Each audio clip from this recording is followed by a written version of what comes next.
What's up everyone, and welcome back for another recipe. Registered dietitian Kara Corey here, and I am here for another basic fall recipe. I'm switching it up from my typical pumpkin, and today we are going to make some apple pie donuts. So you guys will need a donut pan for this recipe. You can find them pretty much everywhere. If you don't have them, but you still want to try out this recipe, you could simply take the ingredients and make it into a muffin if you want. These are going to be protein donuts, and these would be great with MTS Nutrition American Apple Pie protein if you have it on hand. I, however, do not, because I've stocked up on all my pumpkin instead. But today I'm going to use the vanilla ISO, so if you guys don't have the American Apple Pie, you could sub in a vanilla flavor. You could sub in something else like on the vanilla spectrum will taste great. Even the pumpkin pie protein would taste great in these. So the first thing you're going to want to do is go ahead and preheat your oven to 350 degrees.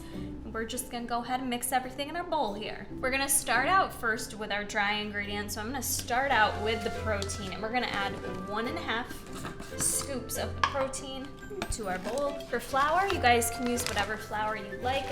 I happen to have on hand this soft wheat flour. I'm going to use about 1 full cup of the wheat flour. We're just going to add that into our protein powder. For seasoning, I'm just going to add in a bunch of Saigon cinnamon. We're not going to measure that, but if you guys have nutmeg, apple pie spice as well, that would be great to throw in there. We're going to add a little dash of salt in here. And then to make it rise, we're going to use a combination of baking powder and baking soda.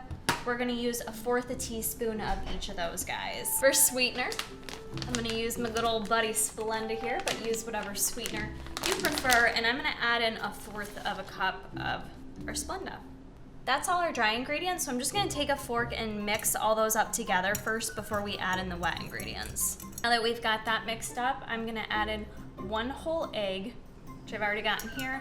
I'm just going to whisk that up before I add it to the mixture. Now, if you want to keep the fat lower in this recipe, you could just do the egg white and omit the actual egg yolk. That's where all the fat is, but that's where all the nutrition is, folks. So egg yolks are not bad for you. There's loads of B vitamins in there and other good nutrients. So it's a myth that dietitians say not to eat egg yolks. Just don't eat too many of them. All right, next, I went apple picking this week, so I have a ton of Honeycrisp apples. I just took 1 medium apple, and unfortunately I peeled all the good nutrition off of it. I peeled all the fiber off of it, which is in your skin. You could leave it there, but I think for the sake of the texture of the donut, it's better if you take it off.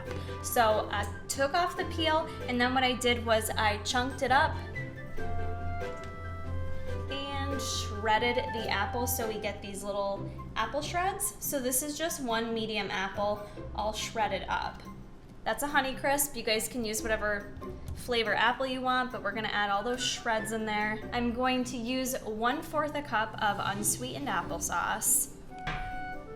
I am adding a little bit more fat to this recipe, so this is not gonna be your fat-free donut. This is just gonna be a homemade high-protein donut.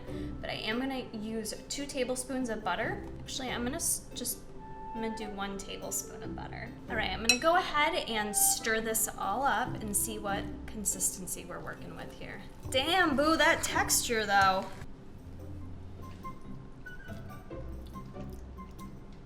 Oh yeah. Good. That's apple pie. Batter is all set.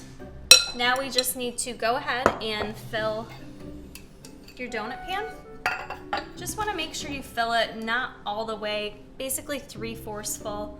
This gets a little messy. If you want to be less messy with it, you could dump your batter into like a Ziploc bag, cut off the corner of it, and just like, that probably looks like a bad motion on camera. And just squeeze it into your pan. I don't really care. We just gonna finger it and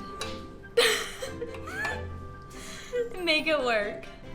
But what I do want to stress is you want to make sure that every donut is even, that the batter is evenly spread across the pan. That way they all cook at the same rate. So I spent a little time just making sure that the donuts were kind of pushed in there, evenly spread across, nice and smooth. We're gonna go ahead and put this in the oven, 350 degrees, for about 10 to 15 minutes. 10 minutes have passed and all our donuts are cooked. Mine made about 6 to 7 donuts. Depending on how much you fill your pan, you may make a little bit more, a little bit less, but they came out really nice. You can eat them just like this out of the oven, or if you want to take it an extra notch, next level here, what I've got over here is just a plate with a little bit more Splenda in it and a little bit more cinnamon on it to kind of dip our donuts in. So in effort to not add any more fat to the recipe, you certainly could melt some more butter and dump it in there, or to save on that, I'm just gonna use some I can't believe it's not butter spray. Spray the top of your donut, and then you just kind of twist it on in there to the cinnamon and Splenda. And it kind of adds that nice sweet and cinnamony layer to the top of it so that you get that nice sweetness with each and every bite. That's gonna be it for this recipe, guys. I hope you enjoyed it. If you make yourself some apple pie donuts, be sure to tag me, Karakori Fit Life, on Instagram. I hope you enjoyed, and we'll see you in the next one.